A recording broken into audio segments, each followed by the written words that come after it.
In the Eastern Cape, they descended on Sigidi Village outside Mbizana.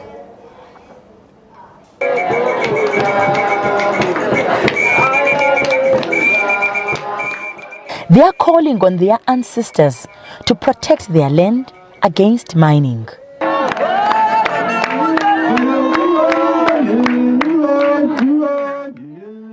The Amadiba Crisis Committee united with others in saying no to mining.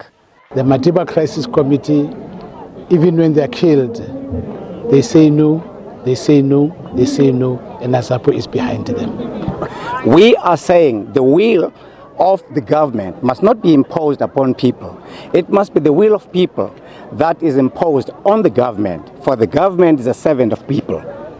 The Amadiba Crisis Committee vows to continue to fight for their rights. This to protect their land from mining, even if it costs them their lives. We don't see poverty because we do farming. And even us as youngsters, we've grown up and we've been sent to school through agriculture. That is why we said that the government at this stage, they must think about the new donor, not only the mining. The anti-mining group is refusing to participate in government's planned survey to get views from the affected Amadiba administrative communities. Zimkhita Macingwane, SABC News, Sigidi Village, Mbizana. Now, for more on that story, we cross live to our reporter, Zimkhita Macingwane. Zimkhita, very good evening to you. Thanks for your time. Now, much, of course, to celebrate this Human Rights Day for the people of Xolobeni, but, of course, on the backdrop of that court victory, which basically rubber-stamped their say about what happens on their ancestral land.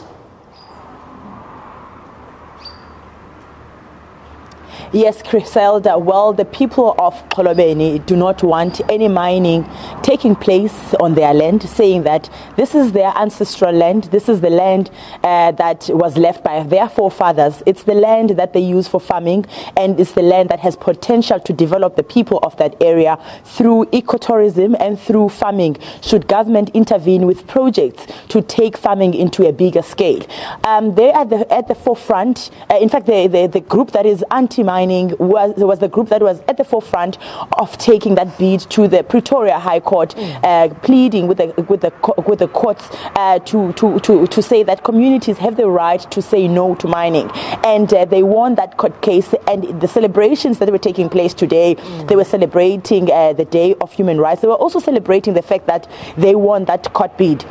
However, on the other side, there is the community that there is the other group that wants mining to take place in their village, because they are saying that it's 25 years of democracy and there is nothing and there is no kind of development in their area, and they think this mine could be a creation of jobs for the young people, and road infrastructure can be improved, so they want the mining to take place.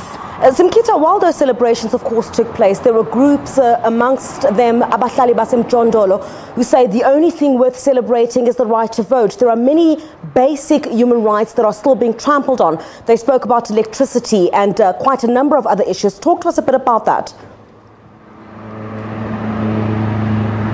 There was Abahlali Basemjondolo from KwaZulu-Natal. There was also another group of women who are against mining from Mpumalanga. There was also a smaller group from the Northwest Province and also from the Western Cape. These are people who are saying that they are so happy that Amadiba Crisis Committee got that court ruling that says the people have the right to say no. Because in the case of Mpumalanga, these women are saying that they did not have the right to say no, and mining is taking place in their area. They are saying that the water is contaminated, the land is no longer the same now that the mining has taken place, and they have not benefited on the 12 mines that have taken place in that area. They are saying that there's a coal mine that is close to them that is excreting dust, and women are getting sick and children are getting sick, and they are saying that there is no reason for them to have mines. There are other projects that can be introduced to these communities to develop their lives. And when we talk about the people from KwaZulu-Natal, Abahlali Basemjondolo, they are saying that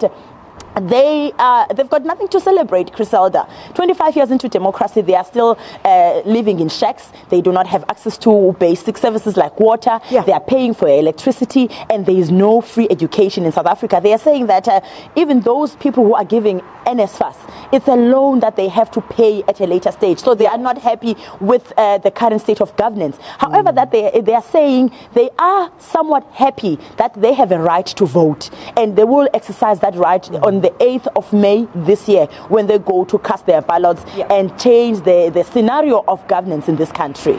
Just finally, Zimkhita, I want to talk about the pro-mining group that had also been in that area. I guess now with the court ruling, they have to look for other means for development within that particular area. I understand you alluded to a meeting that took place a bit earlier on today. Talk to us a bit about that meeting and what suggestions are being put forward to try and drive a development in that area. The pro-mining group are hungry for development. That's what they have been saying for the past years since the discussions of getting a mine into Xolobeni started. Today, when the anti-mining group was celebrating their victory, this group met at a local school where they launched Wi-Fi access. They are saying that this is the first platform where young people can go and have access to Wi-Fi, where they can make applications for jobs. They can also make applications for tertiary education. That they are saying that this is the first step that they are trying to bring development to the area of Xolobeni. They are also pinning their hopes on the Department of Mineral Resources, because you remember, Criselda, that department is appealing the court judgment. They're saying that they need to start a consultative process of engaging individuals in the Amadiba administrative area to speak to locals and find out why those who are against the mine are against it and those who want it are for the mine.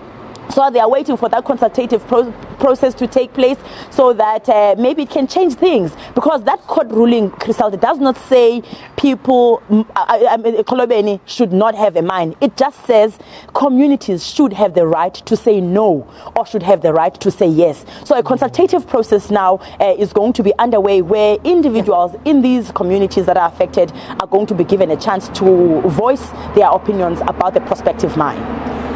Zimkhita Macingwane, thank you very much for joining us on that. Of course, that celebration on this Human Rights Day of the people of Xolobeni following that court victory over mining in their particular area. Tepiso? Thanks, Chris.